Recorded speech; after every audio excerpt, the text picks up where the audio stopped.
Hello students, स्वागत है आपका अपने यूट्यूब चैनल में जिसका नाम है 5 मिनट ट्रिक्स। मैं हूं राहुल कुमार। आज मैं इंपॉर्टेंट वीडियो लेकर आया हूं। मैंने मॉक टेस्ट 1 पहले ही अपलोड कर दी है, आप जाके उसका टेस्ट दे सकते हैं, उसमें अपने स्कोर चेक कर सकते हैं। ये मॉक टेस्ट 2 है, इंपॉर्टेंट है आपके एग्जाम के लिए। तो देर ना करते हुए इस वीडियो को शुरू करते हैं और सबसे पहले आदियोगी महाशिव का नमन करते हैं, इनको प्रणाम करते हैं और आगे बढ़ते हैं। हमारे सामने पहला क्वेश्चन है, which of following cause hepatitis B an infectious disease which affects liver. Hepatitis B, जिसे जॉन्डिस के भी नाम से जाना जाता है, जो लीवर को प्रभावित करती है, किसके द्वारा होती है, किस माइक्रो ऑर्गेनिज्म के द्वारा होती है? वायरस, बैक्टीरिया, प्रोटोजोआ या फंगी? सही आंसर है इसका वायरस। देखिए, इसकी ट्रिक मैंने बनाई है, शॉर्ट वीडियो में भी मैंने डाला है, वहाँ से भी आप याद कर सकते हैं। हाई ACMRP, तो एसी का MRP मतलब प्राइस काफ़ी हाई हो चुका है, उसी से याद करते हैं। हाई से ही एच वाला जो पार्ट है उसी से हेपेटाइटिस, आई से इन्फ्लुएंजा, बाकी देख सकते हैं और इसे मेमोराइज कर सकते हैं। बैक्टीरिया वाला भी वीडियो है जिससे आप आसानी से बैक्टीरियल डिजीज को याद कर सकते हैं। नेक्स्ट है हमारा इंपॉर्टेंट वन है again, the entry and exit point of river Ganga lies in which district of Bihar. Bihar के किस जिले से गंगा प्रवेश करती है और किस जिले से ये निकलती है? तो इसका सही जवाब है बक्सर और कटिहार। देखिए मैप में किस तरह से गंगा यहाँ यूपी से बिहार में प्रवेश करती है, बक्सर को के बॉर्डर को टच करते हुए या ऐसे जाती है, फिर कटिहार से ये निकल जाती है, वेस्ट बंगाल में प्रवेश करती है। तो इसको ट्रिक से याद करते हैं। बॉक्सर रिंग में घुसा, मतलब जानते हैं इस प्रकार की रिंग होती है, बॉक्सर जाता है, घुसता है, फिर आगे की मैच चलती है। तो बॉक्सर से आप याद रखेंगे बक्सर से गंगा रिंग में घुसती है, बिहार में घुसती है।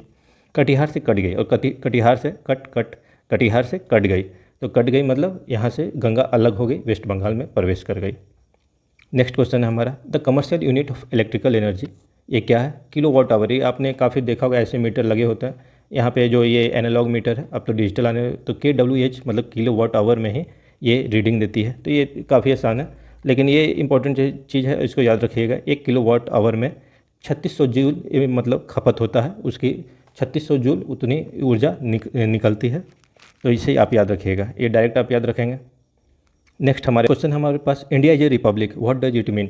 मतलब ये भारत एक गणतंत्र है, इसके मायने क्या है, इसके मतलब क्या है? तो पहला ऑप्शन है, no hereditary rule in India. वंशागत वाली रूल नहीं है, वो व्यवस्था इंडिया में नहीं है। या final authority rest with people of India, जो फाइनल जो जिनका हक है वो पीपल ऑफ इंडिया के पास है। India is union of state, India एक तरह से राज्यों का संघ है। इंडिया हैज पार्लियामेंट, मतलब कि इंडिया के पास संसद है। तो गणतंत्र का ओरिजिनल मतलब होता है कि यहाँ पे वंश से नहीं चलेगा, मतलब एक ही वंश है। जैसे कैसे ग्रेट ब्रिटेन में है, यूके में है, एक रानी चल रही है तो उसकी बेटी, फिर उसकी बेटी रानी बनते जा रही है, राजा है किंग जॉर्ज 5 6 ऐसे होते जा रहा है। तो वो नहीं होती, हेरिडिटेरी नहीं होती, बल्कि इलेक्टेड होते हैं यहाँ पे। कैसे यूएस में प्रेसिडेंट इलेक्शन के द्वारा जीते जाते हैं, हमारे इंडिया में इलेक्शन द्वारा जीते जाते हैं, इसलिए इंडिया रिपब्लिक। कैसे याद करते हैं? रिपब्लिक मतलब पब्लिक से कोई, ये नहीं कि राजा है फिर उसका बेटा राजकुमार, फिर राजा, फिर उसका बेटा राजा, ऐसे नहीं। पब्लिक से कोई भी आके यहाँ पे बैठ सकता है फाइनल पोजीशन पे। तो हेरिडिटेरी रूल नहीं है, इसका सही आंसर है। नेक्स्ट क्वेश्चन है हमारे पास, birds have dash fill in the blanks chamber heart. मतलब पक्षियों के कितने हर्ट में कितने कक्ष होते हैं, कितने चैम्बर होते हैं? तो इसका सही जवाब है 4 चैम्बर। तो देखिए, पूरे जो एग्जाम में पूछे जाते हैं जीव जंतुओं के कितने चैम्बर्ड हर्ट के हैं, उसकी एक मैंने ट्रिक बना दी है यहाँ पे। मेनली मकड़ी मतलब स्पाइडर, मछली, फिश, मेढक और मैमल मतलब स्तनधारी। ह्यूमन बीइंग्स जैसे मैमल ही हैं, काऊ वगैरह सब मैमल है, सभी मैमल है, जो भी स्तनधारी धारण किए हुए हैं सभी मैमल ही हैं, पक्षी के भी चाहे। तो कैसे? तो जो यहाँ पे आपको दिखाई दे रही होगी, जो बीच बीच का सेक्शन है सबों में, उसी से मैंने ट्रिक बनाई है, उसी को आप याद है। जो बीच में आता है क, तो क फर्स्ट रो में हिंदी वर्ण वाला के, इसलिए 1 चैम्बर्ड हर्ट वाले हैं ये। छ सेकेंड रो में आती है तो इसलिए 2 चैम्बर वाली है मछली। ढ ये थर्ड चैम्बर में आती है इसलिए 3 चैम्बर वाली है। म ये फिफ्थ रो में आती है हिंदी वर्ण वाला के, लेकिन मैक्सिमम हमारा 4 है तो 4 ही याद करेंगे। पक्षी में प देखते हैं, ये भी फिफ्थ में है, लेकिन मैक्सिमम 4 है तो 4 ही। इस तरह से आपको ये आसानी से याद हो जाएगी। लेकिन एक एक्सेप्शन है, वो है क्रोकोडाइल। वो अम्फीबियन है, मेनली सभी अम्फीबियन मतलब कि उभयचर प्राणी जितने भी हैं उनके 3 ही होते हैं, लेकिन क्रोकोडाइल अकेला है जो कि अलग है, एक्सेप्शन है, उसके 4 चैम्बर होते हैं हार्ट में। तो इसे याद रखेंगे आप आसानी से। ये ट्रिक भी आप आसानी से देखकर कभी भी भूल नहीं पाएंगे इस चीज़ को। Next, which act allowed Indian legislative council to debate on budget. किस एक्ट ने भारत विधान परिषद को अलाउ किया कि आप भी बजट पर डिस्कशन कर सकते हैं? तो ऑप्शन आपके सामने है और सही आंसर, या आप लोग कोशिश कीजिए यहीं पे देख के मार्क किया करें, अपने सही आंसर दिया करें, उससे आपका एक तरह से चेक होते रहेगा कि आप कितने नॉलेज में हैं अभी। तो सही जवाब है 1892। देखिए 1892 में ही ये सब चीज़ें हुई थी। 1892 में देखिए बजट पर आप डिस्कशन करने के लिए तैयार थे, एक तरह से मंजूरी मिल गई थी ब्रिटिशर्स द्वारा, लेकिन कोई भी सप्लीमेंट्री क्वेश्चन, एक्स्ट्रा क्वेश्चन नहीं एराइज कर सकते थे। मतलब पावर दिया एक तरह से फॉर्मेलिटी के नाम पे, कोई खास वो पावर नहीं था जिससे आप कोई बदलाव ला सके बजट में। तो कैसे याद रखते हैं, एक आसान सी ट्रिक देखिए। 1892 एक्ट है ये, इंडिया काउंसिल एक्ट। तो 9 इंटू 2 18 होता है। इस तरह का एक आप चर्चा चाहे तो इंडियन लेजिस्लेटिव काउंसिल कर सकती है। 9 इंटू 2 18, 2 इंटू 9 इक्वल टू 18, इस तरह से है ये। तो पहली बार डिस्कशन का अलाउ यानी मंजूरी दी गई थी इसी में। तो इस तरह से हम इसको याद रख पाएंगे। Angioplasty treatment is done for which disease, किस बीमारी में, किस रोग में हम एंजियोप्लास्टी ट्रीटमेंट करते हैं। तो देखिए आपको सबसे पहले ये एंजियो वर्ड पकड़ लेना। एंजियो जब भी आएगा तो ब्लड वेसल से ये रिलेटेड होगा, मतलब हमारे जो रक्त के धाराएं हैं, रक्त के जो वेसल्स हैं उससे रिलेटेड रहता है। पूरे जो मानव शरीर में मान लीजिए एंजियोग्राफी जो होती है वो पूरे ब्लड वेसल्स के एक तरह से स्कैन करता है, वही आपको रिपोर्ट देगा कि आपके ब्लड वेसल्स के ब्लड का सर्कुलेशन सिस्टम कहाँ ब्लॉक्ड है, कहाँ पे बिल्कुल सही चल रहा है। पूरा का पूरा मैप एंजियोग्राफी में रहता है। तो एंजियो मतलब ब्लड वेसल्स। अब ब्लड वेसल्स जब भी आएगा, यदि उसमें कोई दिक्कत होती है, मतलब हार्ट यदि खून पंप कर रहा है उसमें दिक्कत आएगी, तो हमेशा ये हार्ट डिजीज से रिलेटेड रहेगी। एंजियो मतलब ब्लड वेसल्स, ब्लड वेसल्स मतलब अब डायरेक्ट हार्ट पे जाएंगे। Tirupati is situated in the valley of, मतलब तिरुपति किस घाटी में सिचुएटेड है, तो ये सही इसका आंसर है शेषाचलम हिल्स। तो ये इंपॉर्टेंट भी है, आप याद रखेंगे। और एक और चीज़ यहाँ पे कि पुष्पा मूवी की शूटिंग जो हुई थी, जो लाल चंदन की स्मगलिंग यहाँ पे होती थी, उस शेषाचलम हिल्स में ही उसकी स्मगलिंग होती थी, वहीं से निकाला जाता था, वहीं से काटा जाता था उन पेड़ों का। तो तिरुपति शेषाचलम, तो इसको याद कैसे करते हैं देखिए। तिरुपति में किस भगवान की प्रतिमा है जिसकी पूजा होती है, वो है विष्णु भगवान की। तो विष्णु भगवान जिस पे लेटे रहते थे वो शेषनाग पे लेटे रहते थे, उनके सर पे इस तरह से शेषनाग रहता था, वो नीचे में लेटे रहते थे। तो शेषनाग से और विष्णु से तिरुपति और शेषनाग से शेषाचलम हिल्स आपको हमेशा के लिए याद रहेगी। हमारा नेक्स्ट फिर से क्वेश्चन है Malthusian theory of population set relationship between, जो माल्थुसियन सिद्धांत है पॉपुलेशन का, जनसंख्या का, वो किसके किसके बीच में रिलेशन सेट करता है। तो ये मेनली करता है पॉपुलेशन और फूड सप्लाई पे। तो सही आपका आंसर है population growth and sea food supply में। जैसे कि हमारा बोला जाता है कि फूड सप्लाई जो है वो अर्थमेटिक प्रोग्रेशन में बढ़ रहा है, और जो पॉपुलेशन है वो जीपी में बढ़ा है, जो ज्योमेट्रिक प्रोग्रेशन, मतलब 2 फिर 4 फिर 8 16 32 64, और हमारा जो फूड है 2 4 6 8 10 इस तरह से बढ़ रहा है। तो एक तरह से फूड की क्राइसिस होगी, उसी के बारे में इन्होंने सिद्धांत दिया था। इसको याद कैसे करते हैं ट्रिक से। इनका पूरा नाम था थॉमस मैल्थस, यही है वो। तो देखिए थॉमस का यदि मास लेते हैं, तो मास मतलब अभी मास मूवी है, मतलब मास मतलब पॉपुलेशन के लिए, मास से पॉपुलेशन को याद रखिएगा। और यहाँ पे माल्थस का माल लेते हैं, तो माल मतलब कोई भी स्टॉक, तो फूड स्टॉक मेनली हमारे दिमाग में आएगा, तो फूड सप्लाई यहाँ से याद रख पाइएगा। In which case supreme court allowed parliament to amend fundamental rights, किस केस में सुप्रीम कोर्ट ने अलाउ किया था संसद को कि आप फंडामेंटल राइट्स में, मौलिक अधिकारों में भी परिवर्तन कर सकते हैं, उसमें अमेंडमेंट ला सकते हैं। तो इसका सही जवाब होगा शंकरी प्रसाद केस। ये पहला ही केस था, 1951 में हुआ था। तो इसी के केस में केशव नंद भारती की यहाँ पिक है, क्योंकि ये यहाँ पे थर्ड ऑप्शन देखिए 1973 में एक केस हुआ था, यही केशव नंद भारती हैं। तो इसमें बेसिक स्ट्रक्चर का, मूलभूत संरचना का कॉन्सेप्ट आया था भारतीय संविधान का। ये इंपॉर्टेंट है, ये भी पूछी जाएगी आपके एग्जाम में, ये भी VVI है। लेकिन पहली बार फंडामेंटल राइट्स को अमेंडमेंट का अलाउ किया गया था शंकरी प्रसाद। मैंने एक शॉर्ट वीडियो बनाई थी, वो है उसकी पिक। देखिए कैसे शंकरी प्रसाद केस में सुप्रीम कोर्ट ने दिया कि कैन अमेंड, मतलब कि सुधारा जा सकता है फंडामेंटल राइट्स को। गोलकनाथ केस में बोला कि अमेंड कर सकते हैं, लेकिन छीन किसी भी नहीं सकता है। और केशव नंद भारती केस में बेसिक का स्ट्रक्चर का सिद्धांत आ गया, जिसमें बोले can amend but can not alter basic structure, मतलब बेसिक स्ट्रक्चर को वो छेड़छाड़ संसद नहीं कर सकते। तो ये ट्रिक आप देख लीजिएगा, वहाँ से आपको हमेशा के लिए याद हो जाएगी। नेक्स्ट क्वेश्चन है हमारा, electrons move around the nucleus in which motion. ये आइटम के अंदर की बात हो रही है, जो इलेक्ट्रॉन प्रोटॉन न्यूट्रॉन होती है, तो किस मोशन में मूव करती है।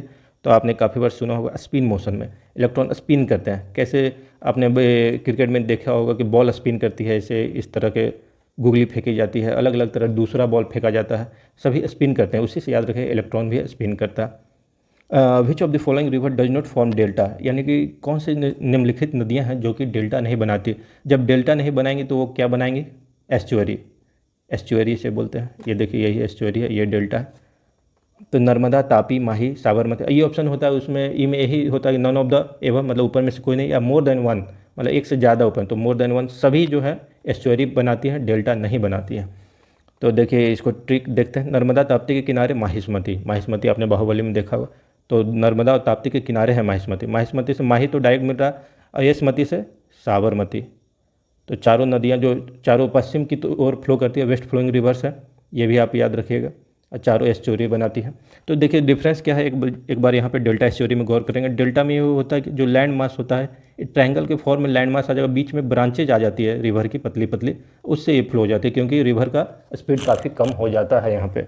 और एस्चुरी में जो ट्रायंगुलर वाटर का ही शेप है, इसमें ये पे नदी आ रही है और यहाँ पे लैंड ग्रेडियंट काफ़ी है, ग्रेविटी बराबर मेंटेन है, रिवर ऑफ स्पीड काफ़ी हाई है, तो डायरेक्ट यहाँ पे आके सागर में मिल जाती है। डेल्टा में जो लैंड का ट्रायंगुलर शेप आपको देखने में मिलेगा। नेक्स्ट क्वेश्चन है हमारे पास अपॉइंटमेंट ऑफ, ये क्वेश्चन है which of following power does not reside with president, president के पास की निम्नलिखित में से कौन सी पावर नहीं है। तो ये आप ऑप्शन से ही डायरेक्टली मार्क करेंगे। पीएम को तो बिल्कुल यही अपॉइंट करते हैं, सीजीआई को, चीफ जस्टिस ऑफ इंडिया को भी यही, कैग को भी है, अटॉर्नी जनरल को भी यही। अपॉइंटमेंट ऑफ सीएम स्टेट्स, ये इजी क्वेश्चन है एक तरह से, सभी जानते होंगे सीएम को कौन अपॉइंट करता है, गवर्नर, ना कि प्रेसिडेंट, भले गवर्नर को अपॉइंट करने वाले हमारे प्रेसिडेंट हैं, तो डायरेक्टली याद रखें। Contact lens are made up of, तो इस आपके सामने ऑप्शन है, तो ये सही जवाब है हाइड्रोजेल, हाइड्रोजेल से बना हुआ होता है लेंस। तो ये आपको बिल्कुल कठिन है, डायरेक्ट आप याद रखिएगा, लेंस मतलब हाइड्रोजेल इस तरह की होती है। और एक चीज़ याद करने के लिए थोड़ी सी मैं बता दूँ, ये काफ़ी सॉफ्ट होती है, ये जेल की तरह लगेगी। आपने देखा एलोवेरा जेल वगैरह जो थोड़ी सी स्टिकी होती है, उसी तरह की ये भी स्टिकी टाइप रहेगी, काफ़ी सॉफ्ट होती है। Next, the imaginary line which join the places with same level of rainfall, जहाँ पे समान रूप से वर्षा हो रही है, वो एक इमेजिनरी लाइन जो उस जगहों को ज्वाइन करता है, उसे क्या बोलते हैं। तो ये इंपॉर्टेंट है, काफ़ी इंपॉर्टेंट है, कंसेप्चुअल भी है, तो आइसोहाइड्स लाइन से उसे बोलेंगे। देखिए यदि यहाँ पे दिख रहा है, ये लाइन ऐसे ऐसे प्लेसेस को ज्वाइन कर रही है जहाँ पे 2000 के आसपास मिलीमीटर के आसपास वर्षा हुई है। यहाँ पे उस जगहों की बात कर रहे हैं जहाँ पे 1500 मिलीमीटर की वर्षा हुई, यहाँ पे 1200, उस प्लेसेस को ये लाइन जोड़ रही है, तो आइसोहाइड वही जगह है। तो आइसोहाइड से आप रेनफॉल याद करेंगे। इसके ट्रिक मैंने बना नहीं पाया, लेकिन मैं इसे कोशिश करूँगा कमेंट में इसका दे दूँ। नेक्स्ट क्वेश्चन है मेरे पास, how were members of constituent assembly elected. तो इसमें 4 ऑप्शन है, by nomination from INC, Indian National Congress nominate करते थे, by nomination from princely state, जो हमारे प्रिंसली स्टेट होते राज्य होते हैं वो क्या नॉमिनेट करते हैं, या डायरेक्ट पब्लिक चुन के भेज रही थी, या प्रोविंशियल लेजिस्लेटिव, प्रांतीय जो विधानसभा थे वहाँ से इनको लाया गया था, इलेक्टेड किया गया था। तो सही जवाब यही है आपका डी, प्रांतीय विधानसभाओं से इनको इलेक्ट किया गया था। तो देखिए इसको याद रखने की ट्रिक, कंस्टिट्यूएंट असेंबली में जो आए थे, कहाँ से आए थे, लेजिस्लेटिव असेंबली, असेंबली डायरेक्ट है, लेकिन इसमें आपको प्रोविंशियल लगा देना है बस, प्रोविंशियल लेजिस्लेटिव असेंबली से कंस्टिट्यूएंट असेंबली में direct. What is quick silver, मतलब क्विक सिल्वर मतलब किसे कहा जाता है, तो आपके सामने ऑप्शन है 4, तो इसका सही जवाब है मरकरी। मरकरी आप यहाँ देख पा रहे हैं, ये बिल्कुल दिखने में लगती भी, आपने थर्मोमीटर में भी देखा होगा, जो नीचे रहती है वो मरकरी दिखने में चांदी जैसी लगती है, तो क्विक सिल्वर इसलिए बोला जाता है। तो चांद तारा, तो यदि चांदी हिंदी में जो सिल्वर को बोलते हैं चांदी, तो तारा जो है ऐसे कर दे, चांद तारा तो चांदी पारा, इस तरह से आपको याद हो जाएगा। Provision of establish supreme court, या सॉरी यहाँ सुप्रीम कोर्ट होगा, supreme court in कैलकाता was laid down by, मतलब जो कलकत्ता में 1774 में इस्टेब्लिश भी हुआ था ये सुप्रीम कोर्ट कलकत्ता में, तो ये किसके द्वारा, किस एक्ट के आधार पे हुआ था। 4 ऑप्शन है आपके सामने, सही जवाब है इंडियन रेगुलेटिंग एक्ट 1773। तो लॉ रेगुलेशन के लिए सुप्रीम कोर्ट चाहिए, रेगुलेशन मतलब आप रेगुलेटिंग एक्ट को याद रख पाएंगे, रेगुलेटिंग मतलब लॉ को भी रेगुलेट करेगी ये एक्ट, तो सुप्रीम कोर्ट तो चाहिए ही चाहिए। और ये कुछ चीज़ और इम्पोर्टेंट है, यदि पूछा जाए इस सुप्रीम कोर्ट को जो फाउंडेड हुई थी, इस्टेब्लिश हुई थी 1774 में, वो फर्स्ट चीफ जस्टिस कौन थे उसके, तो एलिजा इम्पे, आप हमेशा के लिए याद रखिएगा इसे, इंपॉर्टेंट। नेक्स्ट क्वेश्चन है formula of plaster of Paris, ये क्या है, ABCD, सॉरी यहाँ कुछ छूट गया, रहने दीजिए, 3:2 लिख देते हैं।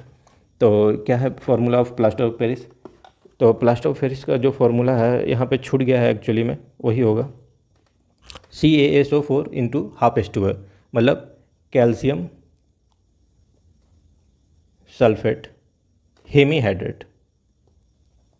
हेमीहाइड्रेट मतलब पानी जो है आधा पानी है, कैल्शियम सल्फेट तो आप CaSO4 समझ सकते हैं का।